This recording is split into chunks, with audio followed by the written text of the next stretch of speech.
ರಾಜಕೀಯದಲ್ಲಿ ಮತ್ತೆ power game ಶುರುವಾಗಿದೆ. ಸೈಲೆಂಟ್ ಆಗಿದ್ದಂತ ಕಾಂಗ್ರೆಸ್ ನಾಯಕರ ನಡುವಿನ ಕುರ್ಚಿ ಕಿತ್ತಾಟ ಈಗ ತಾರಕಕ್ಕೇರಿದೆ. ಒಂದು ಕಡೆ ವಿದೇಶಿ ಪ್ರವಾಸದ ಪ್ಲಾನ್ ಆದ್ರೆ ಇನ್ನೊಂದು ಕಡೆ ರೆಸಾರ್ಟ್ ಮೀಟಿಂಗ್ ಸದ್ದು ಜೋರಾಗಿದೆ. ಹೌದು, ಸಿಎಂ ಸಿದ್ದರಾಮಯ್ಯ ಮತ್ತು ಡಿಸಿಎಂ ಡಿಕೆ ಶಿವಕುಮಾರ್ ಬಣಗಳ ನಡುವಿನ ತಂತ್ರ ಪ್ರತಿತಂತ್ರ ಈಗ ಹೊಸ ಆಯಾಮವನ್ನ ಪಡೆದುಕೊಂಡಿದೆ. ಹಾಗಾದ್ರೆ ಈ ಕುರಿತು ಯಾರ್ಯಾರು ಏನ್ ಹೇಳಿದ್ದಾರೆ ಬನ್ನಿ ನೋಡೋಣ. ನನಗೆ ಭರವಸೆ ಇದೆ, ನಿಧಾನ ಆದ್ರೂ ಕೂಡ ಕೊಟ್ಟ ಮಾತನ್ನ ಉಳಿಸ್ಕೊಳ್ತಾರೆ ಅಂತಕ್ಕಂಥ ಭರವಸೆ ನನಗಿದೆ. ನೋಡ್ರಿ, ನಾವು ಯಾವತ್ತೂ ಕೂಡ ನಮ್ಮ ಪಕ್ಷ ಡೆಲ್ಲಿಗೆ ಹೋದ್ರೆ ನಮ್ಮ ಹೈಕಮಾಂಡ್ ಅವಕಾಶ ಸಿಗ್ದಾಗೆಲ್ಲ ಭೇಟಿ ಮಾಡ್ತಾನೆ ಇರ್ತೀವಿ. ಕೆಲವು ವಿಚಾರಗಳನ್ನ ಚರ್ಚೆ ಮಾಡ್ತಾನೆ.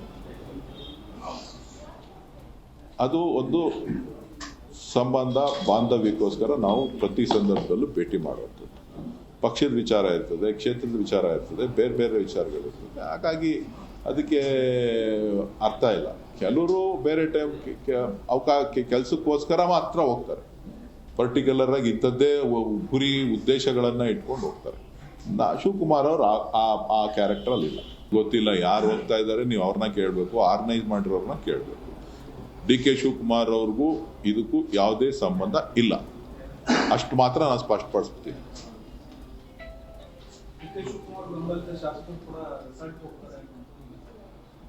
ನೀವೆಲ್ಲ ಕರ್ಕೊಂಡೋಗಿ ಅಂದ್ರೆ ಹೋಯ್ತಾರೆ. ಇಲ್ಲ, ಈಗ ಫಾರಿನ್ಗೆ ಹೋಗೋದು, ಬೇರೆ ರಾಜ್ಯಗಳಿಗೆ ಹೋಗೋದು MLA ಗಳಿಗೆ ಅದು ಕಾಮನ್. ಟೂರ್ ಹೋಗೋದ್ರ ಸಂಬಂಧ ಯಾಕೆ ಪ್ರಶ್ನೆ ಮಾಡಿ ನನಗೆ ಗೊತ್ತಾಗಲಿಲ್ಲ. ಅಲ್ಲ, ಕಾಮನ್ನು ನಾವು ಅದ್ರ ಬಗ್ಗೆ ಅದು ಸರಿ ಇಲ್ಲ ತಪ್ಪು ಅಂತ ಹೇಳ್ತಾ ಇಲ್ಲ. ಹೋಗ್ತಾ ಇದ್ರೆ ಹೋಗಿಲ್ವಾ ಅಂತ ನಿಮ್ಗೆ ಕೇಳ್ತಾ ಇದ್ದೀವಿ. ಅಲ್ಲ, ನಾನು ಈಗ ಯಾವ ಟೂರು ಹೋಗ್ತಾ ಇಲ್ಲ. ಬಟ್ ನೀವು ಕೇಳಿದ ನನಗೇನು ಆಶ್ಚರ್ಯ ಕ್ವಶನ್ ಅಂದರೆ, ಮೊನ್ನೆ ಸದನ್ ನಡೆದಾಗ ವಿದೇಶಕ್ಕೆ ಹೋಗ್ಬೇಕು ಅನ್ನೋದು ಚರ್ಚೆ ಆಗಿತ್ತು. ಅದಕ್ಕೆ ನಾನು ಕೂಡ ಹೂ ಅಂದಿದ್ದೆ. ಬಟ್ ಇವತ್ತು ನಾನು ಬೇರೆ ಬೇರೆ ಕೆಲಸದಿಂದ ಬಜೆಟ್ ಮಂಡನೆ ಆಗೋದ್ರಿಂದ ಬೇರೆ ಬೇರೆ ಕೆಲಸ ಅದಾವೆ, ಡೆವಲಪ್ಮೆಂಟ್ ಅದಾವೆ. ಮುಖ್ಯಮಂತ್ರಿಗಳು ಒತ್ತಾಯ ಮಾಡಿ ನಾವು ನಮ್ಮ ಕ್ಷೇತ್ರಕ್ಕೆ ದುಡ್ಡು ಹಾಕ್ಸ್ಕೋಬೇಕು ಇದನ್ನೋದಕ್ಕೆ ನಾವು ಅನುದಾನ ಸಲುವಾಗಿ ನಾನು ಎಲ್ಲೂ ಹೋಗ್ತಾ ಇಲ್ಲ. ನಮ್ಮಲ್ಲಿ ಬೇರೆ ಬೇರೆ ಸಭೆಗಳದಾವೆ ಕ್ಷೇತ್ರದ ಅಭಿವೃದ್ಧಿ ಬಗ್ಗೆ. ಮತ್ತು ಇವತ್ತು ಚುನಾವಣೆ, ಸ್ಥಳೀಯ ಸಂಸ್ಥೆ ಚುನಾವಣೆ ಬರ್ಬೋದು ಅನ್ನೋಂಥ ನಿರೀಕ್ಷೆ ಐತಿ. ಅದ್ರ ಬಗ್ಗೆ ನಾನು ಕ್ಷೇತ್ರ ಕಡೆ ಹೆಚ್ಚು ಗಮನ ಕೊಟ್ಟೇನೆ.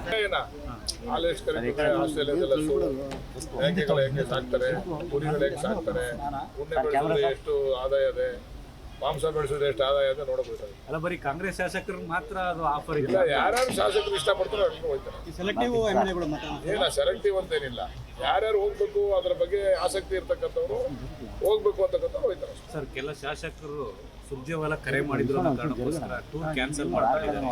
ನಿಮ್ಗೇನಾರ ಮಾಹಿತಿ ಬಂದಿದೆ? ಎಲ್ಲ ಸುಳ್ಳು. ಸುರ್ಜೇವಾಲಾ ಅವ್ರು ಯಾರು ಕ್ಯಾನ್ಸಲ್ ಮಾಡಿ ಹೋಗಿ ಅಂತ ಯಾರು ಹೇಳಿಲ್ಲ. ಅವೆಲ್ಲ ಸುಳ್ಳು, ಅವೆಲ್ಲ ಹೂವು.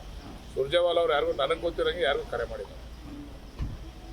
ಅದೇ ಯಾವ್ಯಾವ ಶಾಸಕರು ಯಾರ್ಯಾರ ಟೀಮಲ್ಲಿ ಯಾವ್ಯಾವ ತಂಡದಲ್ಲಿ ಹೋಗ್ತಾ ಇದ್ದಾರೆ ಅನ್ನುವಂಥದ್ದು ಒಂದು ಬಹಳ ಕುತೂಹಲದ ವಿಷಯ ಆಗಿದೆ.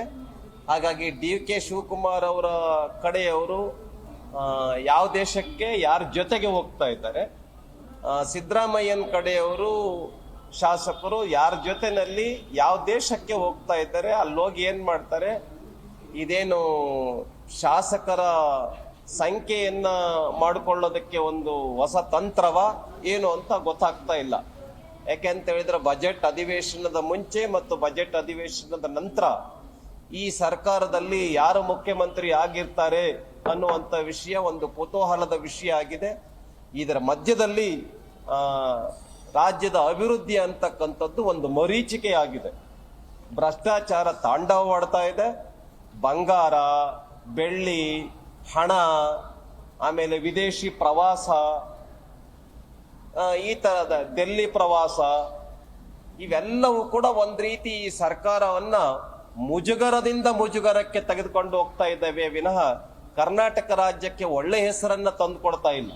ಅದೇ ಯಾವ್ಯಾವ ಶಾಸಕರು ಯಾರ್ಯಾರ ಟೀಮಲ್ಲಿ ಯಾವ್ಯಾವ ತಂಡದಲ್ಲಿ ಹೋಗ್ತಾ